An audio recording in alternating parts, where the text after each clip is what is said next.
This wasn't a stacked free agent class, but there were still some panic-level Woj bombs.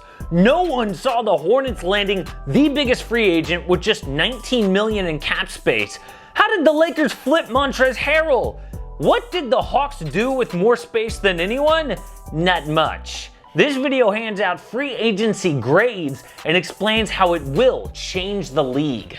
Hey, it's Casey. Welcome to AM Hoops, another week here on the channel. So free agency isn't technically done, but I figure the big deals are done so we can hand out grades. Hit subscribe and notification bells for 5 videos per week, always dropping at 9 a.m. Eastern. Let's start with the Bucks, who get a B. Now this team totally messed up the sign-and trade with Bogdanovic, but they rebounded pretty well.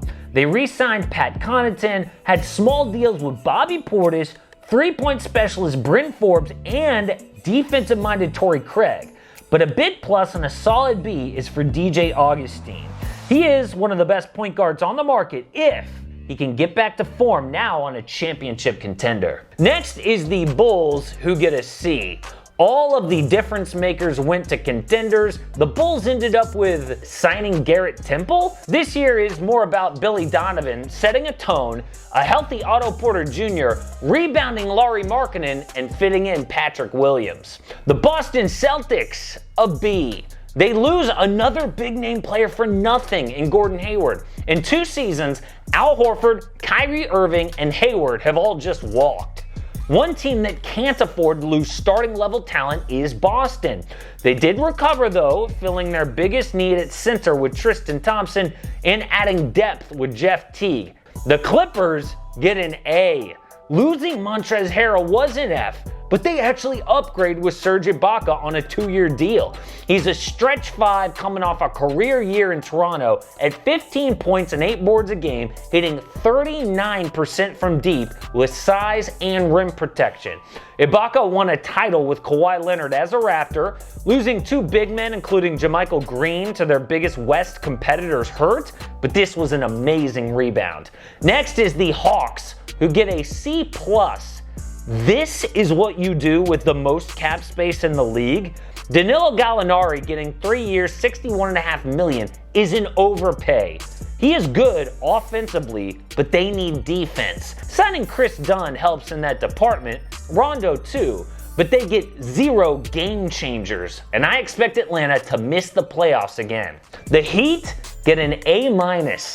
Everything is going to plan. To save money for Giannis, they needed to re-sign their own free agents. No new contracts. They got Goran Dragic back, Myers Leonard too, and Avery Bradley joined on a Giannis-friendly deal. It's not an A+ because they lost Jay Crowder. The Hornets get an A. Charlotte waived Nick Batum to fit in Gordon Hayward. I don't want to spend too much time on this because I have an entire reaction video linked above, but Hayward is a great fit for this team. He's another wing creator who can score at all 3 levels, and he'll make life easier on LaMelo Ball. 4 years, $120 million is not an overpay. The only way small markets get all-star caliber free agents is by paying a ton. The Jazz get a B. They won't get talked about, but Jordan Clarkson for 5 years, $52 million, and Derek Favors 3 years, $30 is an improvement.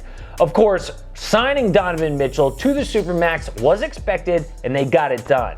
Clarkson turned their bench from awful to average. Derek Favors already proved to be a great backup to Rudy Gobert and an upgrade over Ed Davis. The Kings get a C. Look, they had to sign De'Aaron Fox to a max, but you don't love it. He's not an all-star. The Kings can't afford, though, to let De'Aaron go, so they paid him.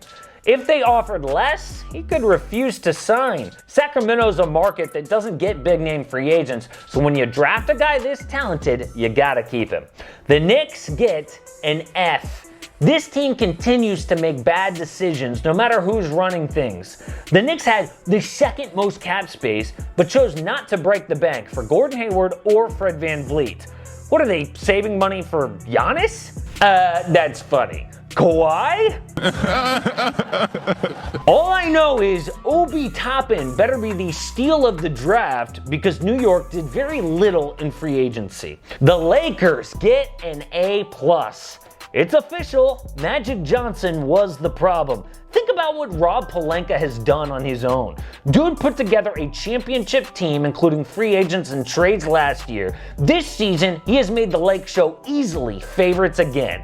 Montrezl Harrell could have gotten more money to play elsewhere, but he chose the Lakers. He is the reigning sixth man of the year and gives LeBron's team depth.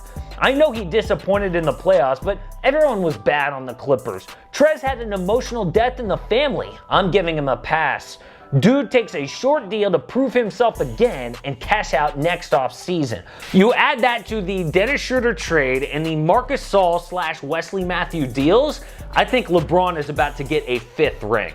The Orlando Magic get a C. Their free agency was about as boring as they are. No money, so they just re-signed some of their own free agents. Do names like James Ennis, Gary Clark, and Dwayne Bacon excite ya? Me neither. The Mavericks get a B. They did very little by design. Dallas also wants to save money for Giannis, so they're not looking to sign long-term contracts. A trade is where they made their noise. They bring in Josh Richardson, and they replace some of Seth Curry's shooting by signing Trey Burke. The Nets get a B. Joe Harris, $75 million over 4 years. Dude had options. Harris was a wanted man, so getting him to re-sign was a big win. Harris is a great shooter, capable defender, and passer, the perfect complement on a championship team. The Nuggets get a D. This team needed 7 games to get past the Jazz and the Clippers in the bubble. Both of those teams got better while Denver got worse. They lose their most important free agent, Jeremy Grant, while retaining Paul Millsap and getting JaMychal Green? Now this could be an A+ if Facundo Campazzo ends up being the Argentine Jason Williams, but that's a long shot. The Pelicans incomplete? No free agents really, just the Steven Adams trade.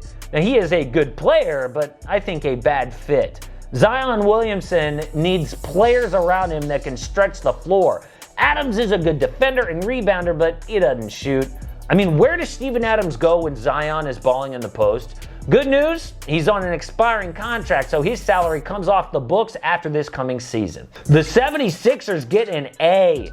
Daryl Morey is showing how bad Houston messed up letting him go. Dude got rid of their worst contract in Al Horford, replaced him with Dwight Howard in free agency, a cheaper option and a better fit.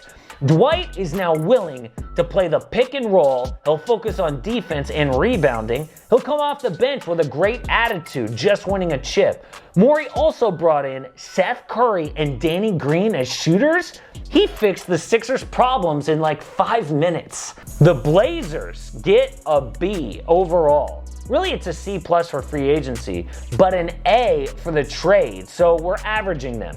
Let's be honest about the Blazers' free agent signings. Keeping Rodney Hood, grabbing Derrick Jones Jr., plus Enes Kanter and Harry Giles? Kind of blah moves that don't move the needle. But trading for Robert Covington was the exact all-in move they needed to make. The Raptors get a D. If they want to retain money for Giannis, the Raptors had to re-sign their own free agents. Yes, they got Fred VanVleet back on a little more than they would have liked to, 4 years, $85 million, but they lose Serge Ibaka and Marc Gasol.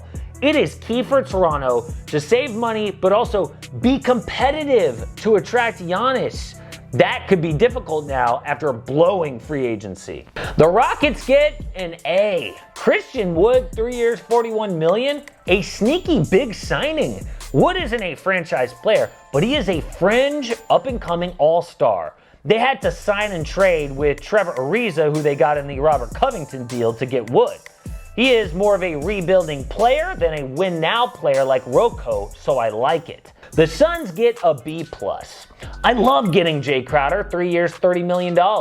They needed a shooting big, but they didn't have enough cap space for like Gallinari, Davis Bertans, Jeremy Grant. Crowder is the best they could get, and they got him. We're giving the Spurs a B-.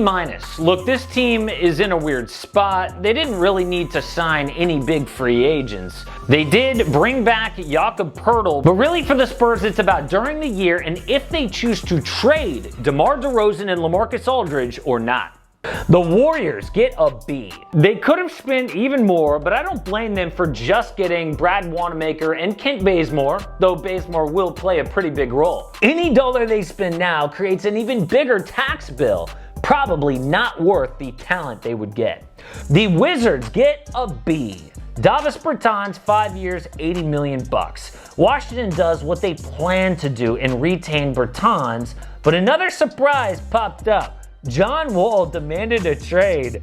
That deal will be tough to get done because of how bad his contract is, but the Bertans deal was a no-brainer. So they called it a weak free agent class, but it was still exciting. The big headline was in LA and Charlotte. The Hornets, of course, getting the biggest fish in Gordon Hayward, but Serge Ibaka going to the Clippers is huge. Montrezl Harrell, though, flipping to the Lakers makes the Lake Show favorites to go back-to-back. Support AM Hoops and click subscribe. Don't miss a daily NBA video.